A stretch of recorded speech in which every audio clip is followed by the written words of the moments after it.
बिस्मिल्लाहिर्रहमानिर्रहीम। एक फ़लस्तीनी बहन कहती हैं, शोहर मेरी आंखों के सामने शहीद हो गया। इकलौते बेटे की दोनों टांगें कट गई। मैंने अपने दुपट्टे से उसकी टांगों को बांधकर उसे अपने कंधे पर उठाया और अस्पताल की तरफ चल पड़ी।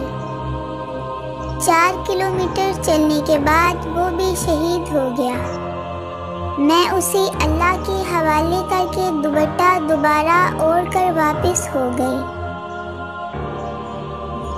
57 मुसलमान ममालिक के हुकाम और 2.25 अरब मुसलमानों से खून में रंगा हुआ ये दुपट्टा मेरे लिए ज़्यादा फ़ायदेमंद साबित हुआ।